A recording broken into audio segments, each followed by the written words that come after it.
আসসালামু আলাইকুম সবাইকে। টকটমির আজকের পর্বে আমন্ত্রণ জানাচ্ছি। আমি আসিফ আপনাদের সাথে পুরো সময়টা জুড়েই থাকবো এবং আমাদের আজকের আলোচনার টপিক হচ্ছে কেন ঢাকা জেলার অভ্যন্তরে দোহার উপজেলাকে একটি স্বতন্ত্র আসন হিসেবে আগামী নির্বাচনে দেখতে চাই। তো এই জিনিসটা বুঝতে হলে আমাদেরকে আগে বুঝতে হবে দোহারের পটভূমি এবং দোহারের ইতিহাস ঐতিহ্য। তাহলে চলুন সবাই আমরা জেনে আসি দোহারের পটভূমি সম্পর্কে। দোহারের আয়তন হচ্ছে 161.49 বর্গ কিলোমিটার এবং 2022 সালের আদমশুমারি অনুযায়ী প্রায় 2.5 লক্ষ লোক এই অঞ্চলটিতে বসবাস করে এবং প্রতি বর্গ কিলোমিটারে প্রায় 1500 জন লোকের বসবাস এই দোহার উপজেলায়। দোহারের দক্ষিণ প্রান্ত দিয়ে বয়ে গেছে পদ্মা নদী, যা এই অঞ্চলের জীবন জীবিকার সাথে ওতপ্রোতভাবে জড়িত। দোহারের এরিয়া কোড হচ্ছে 06223 এবং এর পোস্টাল কোড হচ্ছে 1330। দোহার 1917 সালে দোহার থানায় এবং পরবর্তীতে 1983 সালে দোহার উপজেলায় উন্নীত হয়। প্রশাসনিকভাবে দোহারকে বিভক্ত করা হয় দোহার পৌরসভায় এবং 8টি ইউনিয়ন পরিষদে। এই ইউনিয়ন পরিষদগুলো কি কি? এই ইউনিয়ন পরিষদগুলো হচ্ছে বিলাসপুর, কুসুমহাটি, মাহমুদপুর, মুর্শিদপুর, নয়াবাড়ি, নারিশা, বোয়াপাড়া এবং সুতারপাড়া। এই পৌরসভাগুলা নিয়েই আসলে দোহার উপজেলাটি গঠিত হয়েছে। এই ইউনিয়ন পরিষদগুলো আরো 91টি মৌজা এবং 133টি গ্রামে বিভক্ত। এছাড়া দোহার পৌরসভাটি বিভক্ত করা হয়েছে 9টি ওয়ার্ডে এবং 26টি মহল্লায়। তাহলে চলুন দর্শক, এবার আমরা দেখে নেই দোহারের ঐতিহাসিক গুরুত্ব কি। ঐতিহাসিকভাবে এই অঞ্চলটি খুবই গুরুত্বপূর্ণ ছিল নীল চাষের জন্য এবং পরবর্তীতে ব্রিটিশদের নীল চাষের বিরুদ্ধে এই অঞ্চলের কৃষকরা একটি তীব্র আন্দোলন তারা গড়ে তোলে। শুধু তাই নয়, 1940 সালে মহাত্মা গান্ধী এই দোহার উপজেলায় 2 দিনের ভ্রমণে এসেছিল এবং তিনি মালিকান্দা গ্রামে 2 দিন অবস্থান করেছিলেন। শুধুমাত্র ব্রিটিশদের বিরুদ্ধেই নয়, 1971 সালে দোহারবাসী সক্রিয়ভাবে অংশগ্রহণ করে এবং ইকরাশি, পালমগঞ্জ এবং দোহার থানার আশেপাশের অঞ্চলে পাকিস্তান বাহিনীর সাথে তীব্র সংঘাতে জড়িয়ে পড়ে।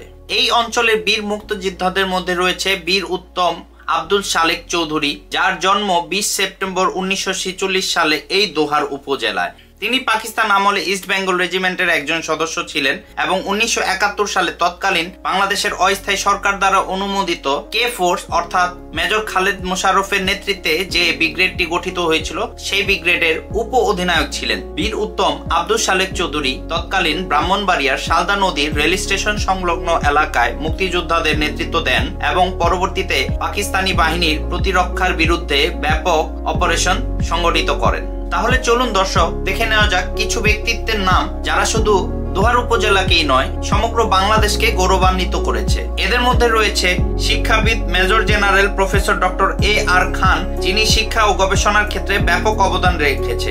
এছাড়াও রয়েছে পরশ আলী দেওয়ান, দোহার অঞ্চলের বিখ্যাত বাউল সম্রাট। তিনি কবি, গায়ক এবং একাধারে সুরকার। এবং পাশাপাশি আমরা ইতিমধ্যেই যার নাম আলোচনা করেছি, আব্দুল সালেক চৌধুরী, বীর উত্তম খেতাবপ্রাপ্ত বীর মুক্তিযোদ্ধা, এবং ক্যাপ্টেন নুরুল হক, যিনি বাংলাদেশ নৌবাহিনীর প্রথম চিফ অফ নেভাল স্টাফ এবং পরবর্তীতে বন্দর ও পানি পরিবহন মন্ত্রণালয়ের মন্ত্রী এবং সংসদ সদস্য হিসেবে দায়িত্ব পালন করেছেন। তিনি দোহারেই জন্মগ্রহণ করেছেন। এছাড়াও রয়েছে ক্রিকেটের বর্তমান সময়ের ধারাভাষ্যকার শামীম আশরাফ চৌধুরী, বাংলাদেশের একজন অভিজ্ঞ ক্রিকেট ধারাভাষ্যকার, যিনি দেশি এবং আন্তর্জাতিক ক্রিকেট টুর্নামেন্টে বিশেষ করে বিপিএল এ ধারাভাষ্য দিয়ে থাকেন।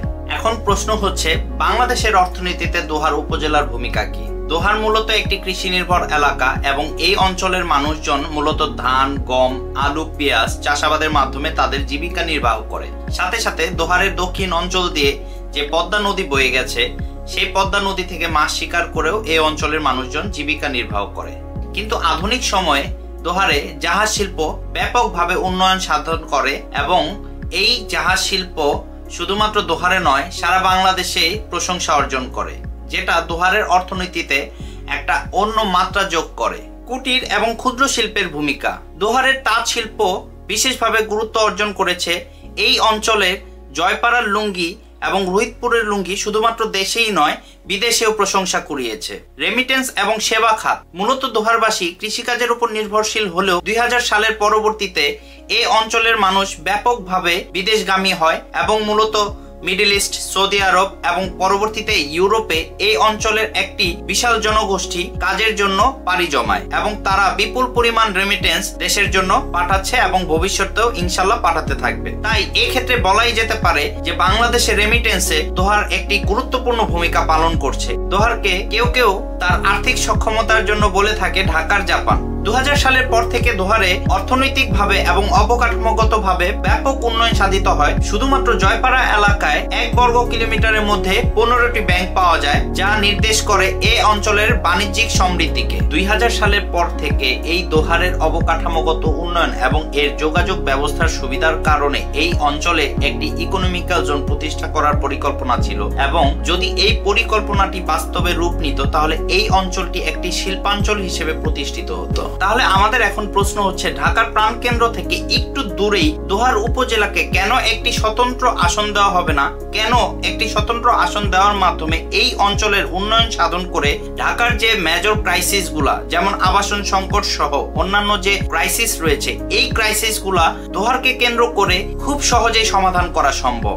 এবং সাথে সাথে দোহারে যে 2.5 লক্ষ জনগণ আছে, এই জনগণের জন্য একজন একক প্রতিনিধি দরকার, যে একক প্রতিনিধি এই দোহারের জনগণের হয়ে সংসদে প্রতিনিধিত্ব করবে। এছাড়াও দোহারের ঐতিহাসিক গুরুত্ব যদি আমরা আলোচনা করি তাহলে সেক্ষেত্রে আমরা বলতেই পারি সেই ব্রিটিশ পিরিয়ড থেকে এই দোহারবাসীর সংগ্রামের ইতিহাস রয়েছে এবং 1971 সালে সেই আমাদের মুক্তিযুদ্ধে দোহারবাসীর অবদান কিন্তু কম নয়। এবং বাংলাদেশের অর্থনীতিতে যদি আমি বলতে চাই তাহলে বাংলাদেশে বড় বড় 2টি ইন্ডাস্ট্রি বাংলাদেশের অর্থনীতিতে ব্যাপকভাবে অবদান রাখে। সেই 2টি ইন্ডাস্ট্রির গোড়াপত্তন কিন্তু এই দোহার থেকেই হয়েছে, অথবা এই দোহারের মানুষের হাত দিয়েই হয়েছে। সেক্ষেত্রে এই দোহারবাসী ডিজার্ভ করে একটি একক সংসদীয় আসনের এবং তাদের একক সংসদীয় আসনের মাধ্যমে এই দোহারের উন্নয়ন আরো ত্বরান্বিত করে এই দোহারকে আরো একটি শিল্পাঞ্চলের রূপ দেওয়ার। দোহারের ব্যাপক উন্নয়ন সম্ভাবনা রয়েছে এবং এই উন্নয়ন সম্ভাবনাগুলো যদি বাস্তবে প্রতিফলন ঘটানো যায় তাহলে এই দোহারকে বানানো যাবে ঢাকার প্রাণকেন্দ্র থেকে একটু দূরে একটি মেগা সিটি হিসেবে। যে মেগা সিটির সাথে যদি আমরা একটি রেল সংযোগ করতে পারি ঢাকার সাথে, তাহলে ঢাকার অনেক মেজর প্রবলেমগুলো আমরা অনায়াসেই দূর করতে পারবো। সেক্ষেত্রে আমি দাবি করব যে সরকারের যারা নীতি নির্ধারক আছে তারা এই দোহার উপজেলার উপরে তাদের দৃষ্টি অর্পণ করবেন এবং এই দোহার উপজেলাকে একটি একক সংসদীয় আসন দিয়ে এই দোহার উপজেলার উন্নয়নকে নিশ্চিত করবেন, যাতে পরবর্তীতে আমাদের এই দোহার উপজেলা একটি শিল্পাঞ্চল হিসেবে প্রতিষ্ঠিত হতে পারে। আজকে এই পর্যন্তই। ধন্যবাদ সবাইকে আমার সাথে থাকার জন্য। আমার এই ভিডিওটি পছন্দ হলে লাইক করবেন, শেয়ার করবেন এবং কমেন্টস করবেন এবং আপনার বন্ধুদের দেখার জন্য সুযোগ করে দিবেন এবং অবশ্যই আমাকে আমার দেশ এবং জাতির জন্য কথা বলার জন্য সহযোগিতা করবেন। কারণ আমাদের মহানবী সাল্লাল্লাহু আলাইহি ওয়াসাল্লাম তিনি বলেন ভালো কাজের সহায়তা করতে। তিনি বলেন যে ব্যক্তি কোনো ভালো কাজের পথ দেখায় সে উক্ত কাজ সম্পাদনকারীর সমপরিমাণ সওয়াব পাবে। সুতরাং দর্শক, আর দেরি না করে আমার এই চ্যানেলটি সাবস্ক্রাইব করে দিবেন এবং আমার সাথেই থাকবেন। ধন্যবাদ সবাইকে। আসসালামু আলাইকুম।